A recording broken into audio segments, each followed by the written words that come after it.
शख्स से होती है जो उस वक्त छात्र राजनीति में एक्टिव था।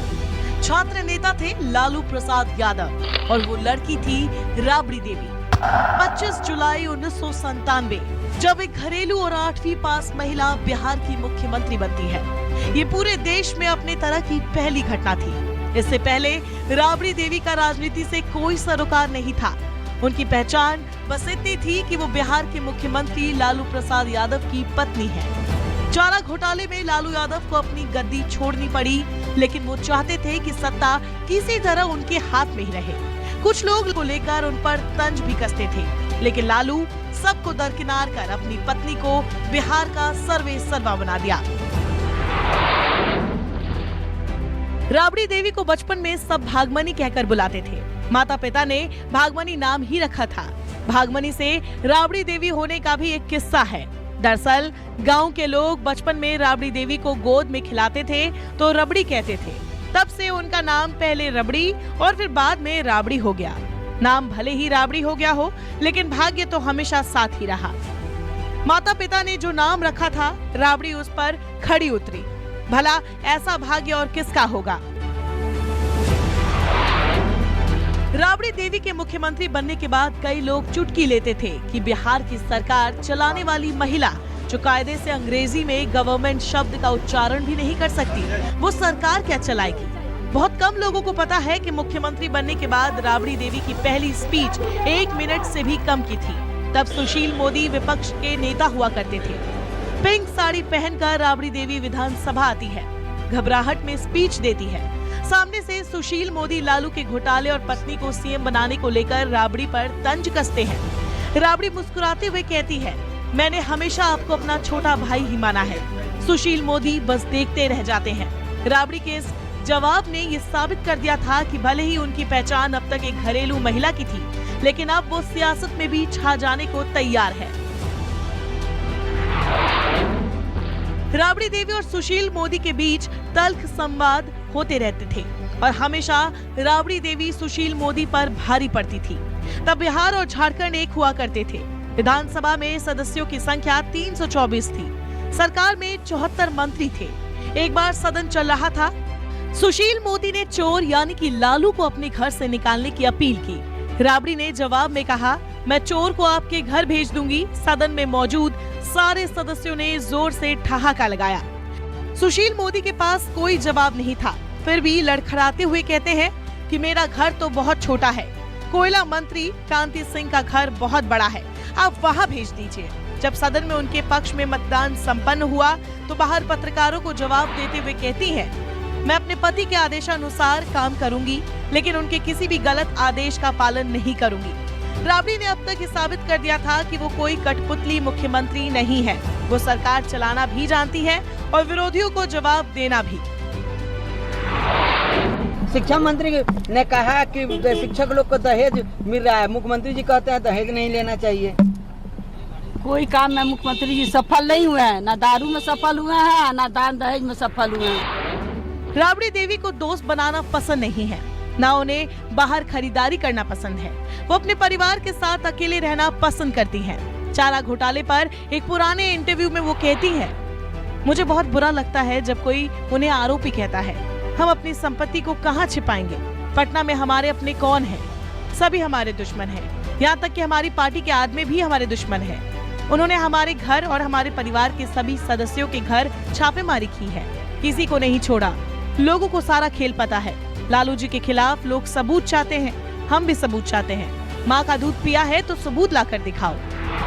और लालू जी का कुछ होता है तो सड़क पर लोग उतर जाएगा। बिहार की जनता सड़क पर उतरेगी, झारखंड के गरीब आम जनता सड़क पर उतरेगी। अगर जहर दे के मरना है तो मार दे सरकार, भारत सरकार मिल के, राज्य सरकार मिल के, बिहार सरकार मिल के, जो भी करना है कर दे। सभी आदमी को सामने खड़ा करा कर लालू पलवा। बहुत कम लोगों को पता है कि राबड़ी पहली बार जब पटना आई थी उसी रात लालू यादव जेल गए थे। एक इंटरव्यू में राबड़ी देवी कहती हैं, जब मैं पहली बार पटना आई थी उसी दिन लालू यादव जेल गए। मुझे ऐसा लगा कि मैं तो जाल में फंस गई हूँ। मैंने पिताजी से कहा, आपने मुझे कहाँ भेज दिया है। वो आपातकाल का दौर था और हमारी मुलाकात ज्यादातर जेल में हुआ करती थी। तब हम वेटनरी कॉलेज के छोटे से क्वार्टर में सपरिवार रहते थे। 1956 में बिहार के गोपालगंज में राबड़ी देवी का जन्म हुआ था। 4 बहन और 3 भाइयों का बड़ा सा परिवार था। जानकार बताते हैं कि राबड़ी देवी का परिवार एक संपन्न चौधरी परिवार था। पिता का नाम शिव प्रसाद चौधरी और माता का नाम जगमती देवी था।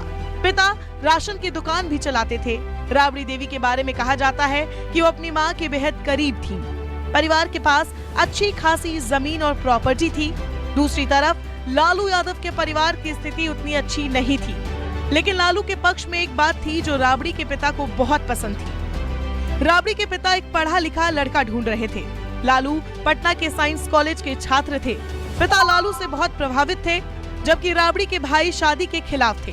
भाइयों का मानना था कि पक्के घर में पली बड़ी उनकी बहन भला लालू के परिवार के साथ कैसे एडजस्ट करेगी। लेकिन कहते हैं ना कि शादियां तो ऊपर ही तय हो जाती है। 1973 के साल में राबड़ी हमेशा के लिए लालू की हो जाती है। 24 जुलाई 1997 की शाम मुख्यमंत्री आवास पर विधायक दल की बैठक बुलाई गई थी। लालू ने विधायकों के सामने अपने इस्तीफे की बात कही। लालू ने विधायकों को नेता चुनने को कहा, ऐसा नेता जिसे हर कोई पसंद करे। उस समय आरजेडी में भी कई ऐसे नेता थे जो सीएम बनने की सोच रहे थे और लालू ने ये पहले ही भांप लिया था। लालू ने अपनी ओर से किसी नेता का नाम प्रस्तावित नहीं किया था। जगदानंद, रघुवंश प्रसाद जैसे नेताओं ने राबड़ी देवी का नाम आगे रखा, जिसे सभी विधायकों ने अपना नेता मान लिया। जिस वक्त राबड़ी देवी को मुख्यमंत्री बनाने की बात हो रही थी, उस वक्त राबड़ी देवी अपने बच्चों के लिए रसोई में खाना बना रही थी। खुद लालू के इंटरव्यू में ये कह चुके हैं कि राबड़ी को मुख्यमंत्री बनाने की सलाह तत्कालीन कांग्रेस के राष्ट्रीय अध्यक्ष सीताराम केसरी ने दिया था। पहले तो लालू को इस पर हंसी आई थी, लेकिन इसके बाद में परिस्थिति ऐसी बनी कि राबड़ी देवी सीएम बन गई। मुख्यमंत्री के रूप में राबड़ी देवी का पहला कार्यकाल 2 साल का रहा। दूसरी बार उन्होंने मुख्यमंत्री के तौर पर 5 साल का कार्यकाल पूरा किया। उन्होंने अब तक एक बार ही चुनाव जीता है। राजनीति में रहने के दौरान उन पर यह आरोप भी लगे कि वो सवालों के जवाब नहीं देती है। उन पर यह आरोप भी लगा कि वो अपने भाइयों के दम पर बिहार में गुंडा राज चला रही है। राजनीति में अपनी मासूमियत और भोले चेहरे वाली राबड़ी देवी कभी कभी आक्रामक भी हो जाती है। ऐसी ही एक चुनावी सभा में उन्होंने नीतीश कुमार और ललन सिंह पर अमर्यादित टिप्पणी कर डाली। इस बयान के बाद मीडिया में उनकी खूब किरकिरी हुई थी। एक बार राबड़ी अपने भाई साधु यादव को टिकट नहीं दिला पाई थी, तो लालू ने पत्रकारों से मजाकिया अंदाज में कहा, राबड़ी रुसलबाड़ी मांगा तानी चोखा तदे ताड़ी चटनी। ये उन दिनों की बात है जब लालू बिहार के मुख्यमंत्री थे। राबड़ी की बात को लालू ने अनसुनी कर दी।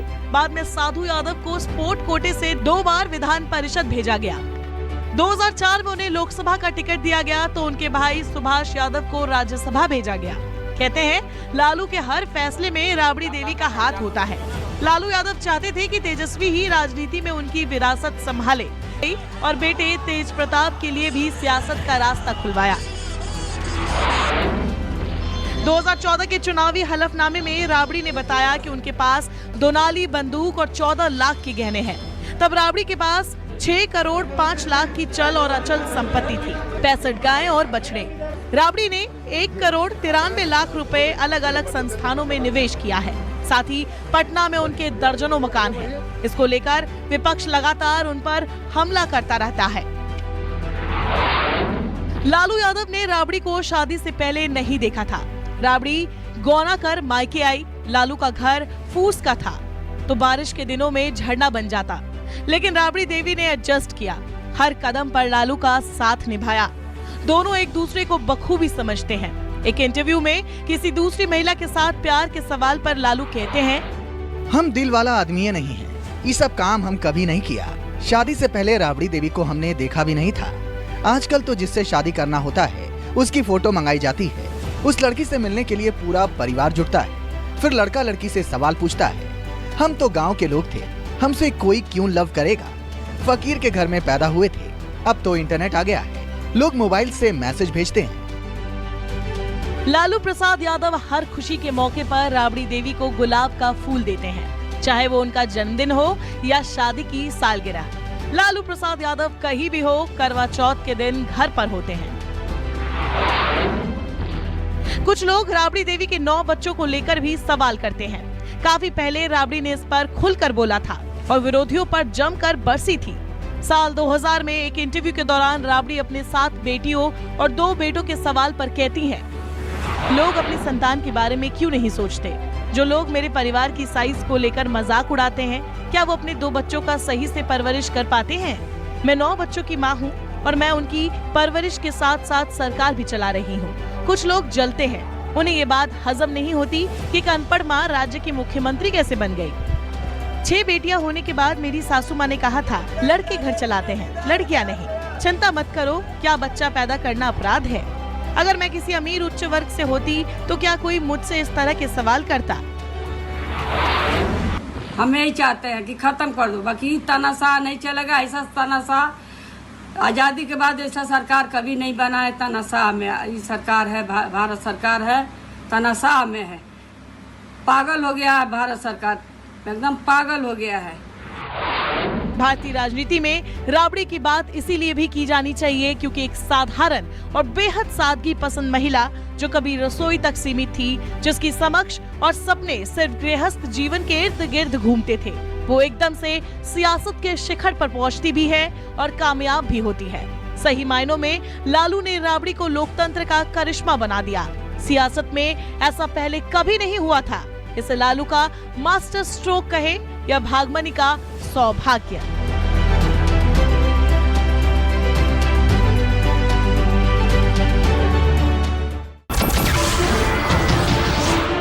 नमस्कार, मैं हूं मानक गुप्ता।